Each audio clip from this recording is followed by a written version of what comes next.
ಪಟ್ಟಣದ ಕಂದಾಯ ಭವನದಲ್ಲಿ ಮೈಕ್ರೋ ಫೈನಾನ್ಸ್ ವಿರುದ್ಧ ಬರುತ್ತಿರುವಂತಹ ಆರೋಪಗಳ ಅನ್ವಯ ಸರ್ಕಾರದ ಮಟ್ಟದಲ್ಲಿ ತಹಸೀಲ್ದಾರ್ ಬಿ ಆರತಿ ಹಾಗೂ ಡಿವೈಎಸ್ಪಿ ಶೇಖರ್ ಅವರ ನೇತೃತ್ವದಲ್ಲಿ ಸಭೆಯನ್ನ ಆಯೋಜನೆ ಮಾಡಲಾಗಿತ್ತು. ಸಭೆಯಲ್ಲಿ ಮಾತನಾಡಿದ ತಹಸೀಲ್ದಾರ್ ಬಿ ಆರತಿ ಹಲವು ಮಾಹಿತಿಗಳನ್ನು ಮತ್ತು ಸರ್ಕಾರದ ಸುತ್ತೋಲೆಗಳ ಬಗ್ಗೆ ಮಾಹಿತಿಯನ್ನ ನೀಡಿದರು. ಇದೇ ಸಂದರ್ಭದಲ್ಲಿ ಗುಬ್ಬಿ ತಾಲೂಕಿನ ಸಿಪಿಐ ಗೋಪಿನಾಥ್, ಪಿಎಸ್ಐ ಸುನೀಲ್ ಕುಮಾರ್, ಶಿವಕುಮಾರ್, ನಾಗರಾಜು ಸೇರಿದಂತೆ ಹಲವು ಸಂಘಟನೆಯ ಮುಖಂಡರು ಭಾಗಿಯಾಗಿದ್ದರು.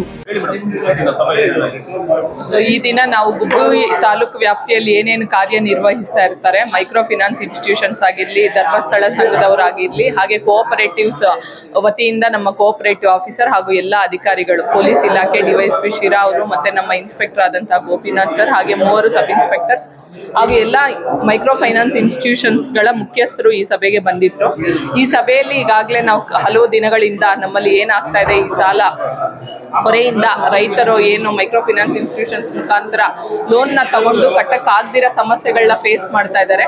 ಸೊ ಅದರ ಬಗ್ಗೆ ಈಗ RBI ಗೈಡ್ಲೈನ್ಸ್ ಏನಿದೆ ಅದನ್ನ ಯಾರೂ ಮೀರಬಾರದು, ಮೀರಿದ್ರೆ ನಾವು ನಮ್ಮ ಇಲಾಖೆಗಳ ವತಿಯಿಂದ ಶಿಸ್ತು ಕ್ರಮ ತಗೋತೀವಿ ಅನ್ನೋದ್ರ ಬಗ್ಗೆ ಸ್ಪಷ್ಟವಾಗಿ ತಿಳಿಸಿರ್ತೀವಿ.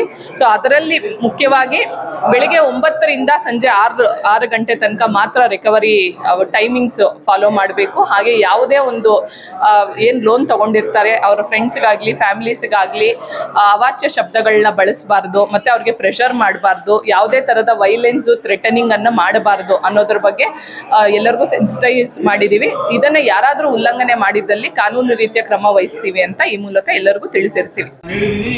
ಹೊಸ ಕಾನೂನು ಬಂದ ಮೇಲೆ ಹೊಸ ಕಾನೂನು ಬಂದ್ಮೇಲೆ ಅದು ರೂಪುರೇಷೆಗಳು ಏನು ಅಂತ ನಮಗೂ ಗೊತ್ತಿಲ್ಲ. ಏನು ಕಾನೂನು ಬರುತ್ತೆ, ಆರ್ಡಿನೆನ್ಸ್ ಏನಿದೆ, ರಾಷ್ಟ್ರಪತಿಗಳು ಏನು ಸೈನ್ ಆಗ್ತಾರೆ ನಮಗೂ ಗೊತ್ತಿಲ್ಲ. ಅದು ಬರಲಿ, ಬರೋವರೆಗೆ ಚಾಲ್ತಿಗಿರೋ ಕಾನೂನು ಪ್ರಕಾರ ನಾವು ಕ್ರಮ ತಗೋತೀವಿ ಅಂತ ಹೇಳಿದ್ವಿ. ನಿಮಗೆ ಹೇಳೋದು ಏನು ಹುಡುಗರು ಹೇಳಿದ್ರಿ, ಹ್ಯೂಮನ್ ಸೈಕಾಲಜಿ ಇದ್ರೆ ನಮ್ಮ ಹುಡುಗರು ಎಲ್ಲ ಒಪ್ಪೋದು ಎಲ್ಲರಿಗೂ.